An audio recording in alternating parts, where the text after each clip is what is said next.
ಎಲ್ರಿಗೂ ನಮಸ್ಕಾರ. ನಾನು ಯೋಗೀಶಪ್ಪ ಜಯ್ಯ, ಮಾಜಿ ಅಧಿಕಾರಿ, ತೋಟಗಾರಿಕೆ ಇಲಾಖೆ, ಕರ್ನಾಟಕ ಸರ್ಕಾರ. ರಾಷ್ಟ್ರ ಮತ್ತು ರಾಜ್ಯ ಮಟ್ಟದ ಸಂಪನ್ಮೂಲ ವ್ಯಕ್ತಿ, ತರಬೇತುದಾರ, ಸಲಹೆಗಾರ ಹಾಗೂ ಅಗ್ರ ಪ್ರೇರಕ ಭಾಷಣಕಾರ. ತಮ್ಮೆಲ್ರಿಗೂ ನನ್ನ ಕೃಷಿ ಮಾರುಕಟ್ಟೆ ಕ್ರಾಂತಿ ಅದರ ಸರಣಿ ಮಾಲಿಕೆಗೆ ತಮ್ಮೆಲ್ರಿಗೂ ಮತ್ತೊಮ್ಮೆ ಸ್ವಾಗತ, ಸುಸ್ವಾಗತ. ನಾನು ಕಳೆದ ಸಂಚಿಕೆ ಅಥವಾ ಸರಣಿ ಅಥವಾ ಭಾಗದಲ್ಲಿ ಇವತ್ತಿನ ಅನಿವಾರ್ಯತೆ ಅಥವಾ ಇವತ್ತಿನ ಆದ್ಯತೆ ಅಥವಾ ಅವಶ್ಯಕತೆ ಕೃಷಿಕರ ದೃಷ್ಟಿಯಿಂದ ನಾನು ಮಾತಾಡ್ತಾ ಇರೋಂಥದ್ದು. ಕೃಷಿ ಮಾರಾಟ ಮೇಳಗಳೇ ವಿನಃ ಕೃಷಿ ಮೇಳಗಳಲ್ಲ ಅಂದರೆ ಕೃಷಿ ಮೇಳಗಳ ಬದಲಾಗಿ ಮೊದಲ ಆದ್ಯತೆಯನ್ನು ಕೃಷಿ ಮಾರಾಟ ಮೇಳಗಳಿಗೆ ಕೊಡಬೇಕು ಅಂತ ನಾನು ಭಾಳಷ್ಟು ವಿಷಯಗಳನ್ನು ಪ್ರಸ್ತಾಪ ಮಾಡಿದೆ. ಅದಕ್ಕೆ ಪೂರಕವಾಗಿ ಮುಂದುವರಿಸ್ಕೊಂಡು ಇನ್ನೂ ಮತ್ತಷ್ಟು ವಿಷಯಗಳನ್ನ ಹೇಳಲಿಕ್ಕೆ ಇಷ್ಟಪಡ್ತೇನೆ. ಈಗ ನನಗೆ ಕೃಷಿ ಬೆಳೆಗಳಾಯಿತು ಅಂದರೆ ಬಹುತೇಕ ಮುಂಗಾರು ಮತ್ತು ಹಿಂಗಾರು ಬಹುತೇಕ ಮುಂಗಾರು ಮಳೆ ಮತ್ತು ಹಿಂಗಾರು ಮಳೆಗೆ ಅನುಗುಣವಾಗಿ ಬಿತ್ತನೆ ಮಾಡೋಂಥದ್ದು, ಕಟಾವು ಆಗೋಂಥದ್ದು. ಅದಕ್ಕಿಂತ ಮೊದಲು 1 ತಿಂಗಳು ಅಥವಾ 2 ತಿಂಗಳು ಮುಂಚಿತವಾಗಿ ಅದಕ್ಕೆ ಮಾರಾಟ ಮಾಡೋ ನಿಟ್ಟಿನಲ್ಲಿ ಪ್ರಯತ್ನ ಮಾಡಬೇಕಂತ ಕಳೆದ ಸಂಚಿಕೆ ಹೇಳಿ. ಅದೇ ಥರ ಬಹುತೇಕ ತೋಟಗಾರಿಕೆ ಬೆಳೆಗಳಿರ್ಬೋದು ಅಥವಾ ಬಹುವಾರ್ಷಿಕ ಬೆಳೆಗಳಲ್ಲಿ ಒಂದೊಂದು ಬೇರೆ ಬೇರೆ ಬೆಳೆಗಳು ಬೇರೆ ಬೇರೆ ತಿಂಗಳುಗಳಲ್ಲಿ ಅಥವಾ ಬೇರೆ ಬೇರೆ ಹಂಗಾಮಿನಲ್ಲಿ ಫಸಲಿಗೆ ಬರೋಂಥದ್ದು. ಅದೇ ಇದನ್ನೆಲ್ಲವನ್ನೂ ಸಹ ಗೊತ್ತಿರೋಂಥ ವಿಷಯಗಳೇ. ಅದನ್ನೆಲ್ಲವನ್ನೂ ಸಹ ಗಮನಿಸಿ ಕಟಾವಾಗಕ್ಕಿಂತ ಮೊದಲು ಯಾವುದೇ ಬೆಳೆ ಆಗಲಿ, ಅದು ಕೃಷಿ ಬೆಳೆ ಆಗಲಿ, ತೋಟಗಾರಿಕೆ ಬೆಳೆ ಆಗಲಿ, ಬಹುವಾರ್ಷಿಕ ಬೆಳೆಗಳಾಗಲಿ, ವಾರ್ಷಿಕ ಬೆಳೆಗಳಾಗಲಿ, ಅವು ಕಟಾವಾಗಕ್ಕಿಂತ ಬಹುತೇಕ 1 ತಿಂಗಳು ಮೊದಲು, 2 ತಿಂಗಳು ಮೊದಲು ಅಥವಾ 3 ತಿಂಗಳು ಮುಂಚಿತವಾಗೇ ಅದನ್ನು ಮಾರುಕಟ್ಟೆ ದೃಷ್ಟಿಯಿಂದ ಖರೀದಿದಾರರನ್ನು, ಸಂಸ್ಕರಣಾದಾರರನ್ನ, ರಫ್ತುದಾರರನ್ನು ಅಥವಾ ಬೇರೆ ದೇಶದಲ್ಲಿರೋಂಥ ಆಮದುದಾರಗಳನ್ನು ಬೆಸೆಯಂತ ಪ್ರಯತ್ನ ಆಗಬೇಕು ಅಂತ ನಾನು ಪ್ರಸ್ತಾಪ ಮಾಡಿದಂಥದ್ದು. ಮತ್ತು ಮತ್ತೊಂದು ಎಲ್ರಿಗೂ ಗೊತ್ತಿದೆ, ಆದರೂ ಸಹ ನನ್ನ ಮನಸ್ಸಿಂದ ಹೇಳ್ತಾ ಇದ್ದೇನೆ. ಇವತ್ತು ಕೃಷಿ ಕ್ಷೇತ್ರ ಈ ಮಾತನ್ನು ಬಳಸಲಿಕ್ಕೆ ಮನಸ್ಸಿಗೆ ಭಾಳ ಘಾಸಿ ಆಗುತ್ತೆ, ಭಾಳ ನೋವಾಗುತ್ತೆ. ಆದರೂ ಸಹ ಕಟು ಸತ್ಯ ಅಥವಾ ಕೈ ಸತ್ಯವನ್ನು ನಾವು ಸ್ವೀಕರಿಸಲೇಬೇಕಾಗತ್ತೆ. ಇವತ್ತು ಕೃಷಿ ಕ್ಷೇತ್ರ ತೀವ್ರ ನಿಗಾ ಘಟಕದಲ್ಲಿದೆ. ತೀವ್ರ ನಿಗಾ ಘಟಕ ಅಂದರೆ ತಮ್ಮೆಲ್ಲರಿಗೂ ಗೊತ್ತಿದೆ, ಅಥವಾ ICU ಅಂತ ಕರೀತೇವೆ ಆಂಗ್ಲ ಭಾಷೆಯಲ್ಲಿ.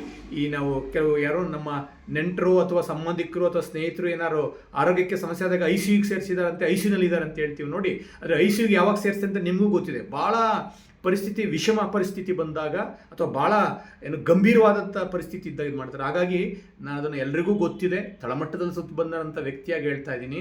ಇವತ್ತು ಕೃಷಿ ಕ್ಷೇತ್ರ ಖಂಡಿತವಾಗಿಯೂ ಸಹ ತೀವ್ರ ನಿಗಾ ಘಟಕದಲ್ಲಿದೆ. ದಿನೇ ದಿನೇ ಕೃಷಿಯಿಂದ ವಿಮುಖರಾಗಂಥವ್ರ ಸಂಖ್ಯೆ ಭಾಳಷ್ಟು ಆಗ್ತಾ ಇದೆ. ಇದಕ್ಕೆ ಯಾವುದೇ ದೊಡ್ಡ ಸಮೀಕ್ಷೆ ಮಾಡೋಂಥ ಅವಶ್ಯಕತೆ ಇಲ್ಲ. ಪ್ರತಿ ಗ್ರಾಮಗಳಲ್ಲಿ ಹೋಗಿ ಮನೆಗಳಲ್ಲಿ ಹೋಗಿ ಕೇಳ್ಕೊಂಡು ಬನ್ನಿ. ಇವತ್ತು ಎಷ್ಟು ಜನ ಆ ಕುಟುಂಬದಲ್ಲಿದ್ದಂಥ ಎಷ್ಟೋ ವ್ಯಕ್ತಿಗಳು ಸಹ ಇವತ್ತು ನಗರದ ಕಡೆಗೆ ಬೇರೆ ಬೇರೆ ಕಾರಣಕ್ಕೋಸ್ಕರ, ನಾನು ಅದು ಆಳವಾದಂಥ ಕಾರಣವನ್ನು ನಾನು ಬಹುಶಃ ಮುಂದಿನ ಇದರಲ್ಲಿ ಪ್ರಸ್ತಾಪ ಮಾಡ್ತೀನಿ. ಅಂದರೆ ಒಟ್ಟಾರೆ ಸಾರಾಂಶ ಏನಂದರೆ, ಕೃಷಿಕರಿಂದ ಭಾಳ ದೊಡ್ಡ ಪ್ರಮಾಣದಲ್ಲಿ ಇವತ್ತು ಕೃಷಿ ಮೇಲೆ ಅವಲಂಬನೆ ಆದಂಥ ಒಂದು ಜನಸಂಖ್ಯೆ ಏನಿತ್ತು ಅಥವಾ ಸಮುದಾಯ ಏನಿತ್ತು ಅಥವಾ ಗ್ರಾಮೀಣ ಪ್ರದೇಶದಲ್ಲಿದ್ದಂಥ ಇದು ಭಾಳಷ್ಟು ಜನ ವಿಮುಖರಾಗ್ತಾ ಇದ್ದಾರೆ. ನಿಮಗೂ ಗೊತ್ತಿರೋಂಥದ್ದು. ಇದು ಕೃಷಿ ಲಾಭದಾಯಕ ಆಗ್ತಾ ಇಲ್ಲ, ಬೇರೆ ಬೇರೆ ಕಾರಣಗಳು ಹಲವಾರು ಅಂತಿದೆ. ಮತ್ತು ಕೃಷಿ ಕುಟುಂಬದಲ್ಲಿರೋಂಥ ಯುವಕರುಗಳಿಗೆ ಬಹುಶಃ ಹೆಣ್ಗಳನ್ನೂ ಕೊಡ್ತಿಲ್ಲ ಅನ್ನೋಂಥದ್ದು ಎಲ್ರಿಗೂ ಗೊತ್ತಿರೋಂಥದ್ದು. ಯಾಕಂದರೆ ರಾಜ್ಯದ ಎಲ್ಲ ಜಿಲ್ಲೆಗಳಿಗೆ ಹೋಗ್ತೀನಿ, ಎಲ್ಲೋದು ಇದು ಪ್ರಸ್ತಾಪ ಆಗ್ತಿದೆ. ಬಹುಶಃ ನಮ್ಮ ರಾಜ್ಯದ ವಿಧಾನಸಭಾ ಅಧಿವೇಶನದಲ್ಲೂ ಸಹ ಈ ವಿಷಯ ಪ್ರಸ್ತಾಪ ಆಗಿರೋಂಥದ್ದು. ಅದರ ಜೊತೆಗೆ ಪ್ರಕೃತಿ ವಿಕೋಪಗಳಿರ್ಬೋದು, ಭಾಳಷ್ಟು ಸಮಸ್ಯೆಗಳಿದೆ. ಹಾಗಾಗಿ ಈ ನಿಟ್ಟಿನಲ್ಲಿ ಸಂಬಂಧಪಟ್ಟಂಥ ಇಲಾಖೆಗಳು ಅಥವಾ ಸರ್ಕಾರ, ಆಗಲೇ ಪ್ರಸ್ತಾಪ ಮಾಡಿದ್ದೀನಿ ನಾನು, ಸಂಶೋಧನಾ ಸಂಸ್ಥೆಗಳಿರ್ಬೋದು, ಸಂಶೋಧನಾ ಕೇಂದ್ರಗಳು, ಕೃಷಿ ವಿಜ್ಞಾನ ಕೇಂದ್ರಗಳಿರ್ಬೋದು, ರಾಷ್ಟ್ರ ಮಟ್ಟದಲ್ಲಿರ್ಬೋದು, ರಾಜ್ಯ ಮಟ್ಟದಲ್ಲಿರೋಂಥದ್ದು, ಜಿಲ್ಲಾ ಮಟ್ಟದಲ್ಲಿರೋಂಥದ್ದು, ಪ್ರತಿ ಕೃಷಿ ಮತ್ತು ಪೂರಕ ಇಲಾಖೆಗೆ ಅಥವಾ ಕೃಷಿ ಮತ್ತು ಪೂರಕ ಕ್ಷೇತ್ರಗಳಿಗೆ ಸಂಬಂಧಪಟ್ಟಂಥ ಇಲಾಖೆಗಳು, ನಿಗಮ ಮಂಡಳಿಗಳು, ಸಂಘ ಸಂಸ್ಥೆಗಳು ಎಲ್ಲರೂ ಸಹ ಈಗ ಗಂಭೀರವಾಗಿ ನಾವು ಚಿಂತನೆ ಮಾಡೋಂಥ ಅಗತ್ಯತೆ ಇದೆ. ಯಾಕಂದರೆ ಭಾಳ ದಿನೇ ಈ ಸಮಸ್ಯೆ ಇನ್ನೂ ಉಲ್ಬಣ ಆಗ್ತಾ ಇದೆ, ಸಮಸ್ಯೆ ಇನ್ನೂ ಹೆಚ್ಚು ಆಗ್ತಾ ಇದೆ. ಈ ನಿಟ್ಟಿನಲ್ಲಿ ಭಾಳ ಗಂಭೀರವಾಗಿ ಚಿಂತನೆ ಮಾಡಿ ಇದಕ್ಕೆ ಪರಿಹಾರನ ಕಂಡುಕೊಳ್ಬೇಕಾಗ್ತದೆ. ಹಾಗಾಗಿ ನಾನು ಅದರಲ್ಲಿ ಮುಖ್ಯವಾದಂಥದ್ದನ್ನು ಹೇಳ್ಬಿಡ್ತೀನಿ. ಇದರಲ್ಲಿ ಭಾಳ ಮುಖ್ಯವಾಗಿರೋಂಥದ್ದು, ಕೃಷಿಯಿಂದ ಇವತ್ತು ವಿಮುಖರಾಗ್ತಿರೋದಕ್ಕೆ ಕಾರಣ ಪ್ರಕೃತಿ ವಿಕೋಪವನ್ನು ಹೊರತುಪಡಿಸಿ ಮಾತಾಡ್ತಾ ಇದ್ದೀನಿ. ಕೃಷಿ ಲಾಭದಾಯಕ ಆಗ್ತಲ್ಲ. ಯಾಕಂದರೆ ಇವತ್ತು ಕೃಷಿಕ ಅಥವಾ ಉತ್ಪಾದಕ ಏನಿದೆಯಲ್ಲ ಮಾರುಕಟ್ಟೆಯಲ್ಲಿ ಸೋಲ್ತಾ ಇದ್ದಾನೆ, ಇವತ್ತು ಉತ್ಪಾದನೆಯಲ್ಲಿ ಗೆಲ್ತಾ ಇದ್ದಾನೆ. ಇವತ್ತು ತಂತ್ರಜ್ಞಾನದ ಕೊರತೆ ಅಲ್ಲ, ಉತ್ಪಾದನೆ ಹೆಚ್ಚಿಸೋ ನಿಟ್ಟಿನಲ್ಲಿ ಭಾಳಷ್ಟು ತಂತ್ರಜ್ಞಾನ ಇದೆ. ಈ ನಿಟ್ಟಿನಲ್ಲಿ ನಾನು ಅದನ್ನು ಪ್ರಸ್ತಾಪ ಮಾಡಿರೋಂಥದ್ದೇ ವಿನಃ ಬೇರೆ ಅರ್ಥದಲ್ಲಿ ನಾನು ಪ್ರಸ್ತಾಪ ಮಾಡಿಲ್ಲ.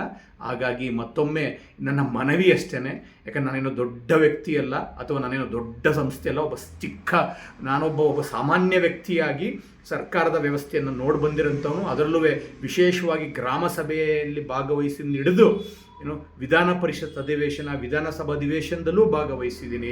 ತಾಲೂಕು ಪಂಚಾಯಿತಿ ಹಂತದಲ್ಲಿ ಅಥವಾ ಜಿಲ್ಲಾ ಪಂಚಾಯಿತಿ ಹಂತದಲ್ಲಿ, ಜಿಲ್ಲಾ ಮಟ್ಟದ ಸಭೆಗಳಲ್ಲಿ ಭಾಗವಹಿಸಿರೋಂಥದ್ದು. ಒಟ್ಟಾರೆ 7.5 ವರ್ಷಗಳ ಕಾಲ ಇಡೀ ಸರ್ಕಾರದ ವ್ಯವಸ್ಥೆಯನ್ನು ನಾನು ಸಹ ಬಂದಿರೋಂಥವನು.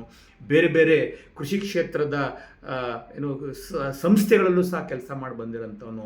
ನನ್ನದೇ ಆದಂಥ ವ್ಯಾಪಾರವನ್ನು ಸಹ ಕಟ್ಟಿರೋಂಥವನು.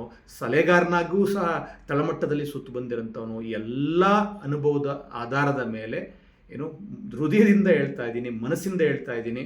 ಇವತ್ತು ಕೃಷಿ ಕ್ಷೇತ್ರ ತೀವ್ರ ನಿಗಾ ಘಟಕದಲ್ಲಿದೆ. ಪ್ರತಿಯೊಬ್ಬರು ಸಹ ಪ್ರತಿಯೊಬ್ಬರು ಪಾಲುದಾರರನ್ನ ಯಾರು ಇದ್ದಾರಲ್ಲ, ಇದರಲ್ಲಿ ಅವರು ಯಾರು ಈ ಒಂದು ಸಂದರ್ಭದಲ್ಲಿ ಬೆಳ್ತೋಳ್ಸಂಥದ್ದಲ್ಲ. ಪ್ರತಿಯೊಬ್ಬರು ಸಹ ನಮ್ಮ ಹಂತದಲ್ಲಿ ಇದಕ್ಕೆ ಏನು ಪರಿಹಾರ ಅನ್ನೋದನ್ನು ಕಂಡುಕೊಳ್ಬೇಕಾಗುತ್ತೆ. ಅದರಲ್ಲೂ ವಿಶೇಷವಾಗಿ ಮುಖ್ಯವಾದ ಗಮನ ಕೊಡಬೇಕಾಗಿರೋಂಥದ್ದು ಇವತ್ತು ಮಾರುಕಟ್ಟೆ ಕ್ರಾಂತಿಗೆ. ರೈತರನ್ನು ಮಾರುಕಟ್ಟೆಯಲ್ಲಿ ಮಾರಾಟದಲ್ಲಿ ಗೆಲ್ಲಿಸೋಂಥ ನಿಟ್ಟಿನಲ್ಲಿ ಇವತ್ತು ಎಲ್ಲರೂ ಸಹ ಚಿಂತನೆ ಮಾಡಬೇಕು, ಪ್ರಯತ್ನ ಮಾಡಬೇಕು. ಆ ನಿಟ್ಟಿನಲ್ಲಿ ಯೋಜನೆಗಳನ್ನು ತರಬೇಕು, ಅಳವಡಿಕೆ ಮಾಡಬೇಕು ಅಂತ ಹೇಳ್ತಾ ನಾನು ಕಳೆದ ಸಂಚಿಕೆಯಲ್ಲಿ ಒಂದು ಉದಾಹರಣೆ ಕೊಟ್ಟಿದ್ದೆ. ಈಗ ಮತ್ತೊಮ್ಮೆ ಅದನ್ನು ಇನ್ನೊಂದು ಅದೇ ಉದಾಹರಣೆಯನ್ನು ಬೇರೆ ರೂಪದಲ್ಲಿ ಹೇಳ್ತಾ ಇದ್ದೀನಿ. ಈಗ ಯಾವುದೋ ಒಬ್ಬ ರೋಗಿಯನ್ನು ನಾವು ಯಾವುದೋ ಆರೋಗ್ಯದ ಸಮಸ್ಯೆ ಅಂತ ಒಂದು ಆಸ್ಪತ್ರೆಗೆ ಕರ್ಕೊಂಡು ಹೋಗ್ತೇವೆ. ಅವ್ರಿಗೆ ಭಾಳಷ್ಟು ಸಮಸ್ಯೆಗಳಿರ್ತವೆ ಅಂತ ಭಾವಿಸ್ಕೊಳ್ಳೋಣ, ಬೇರೆ ಬೇರೆ ಸಮಸ್ಯೆಗಳಿರ್ತದೆ.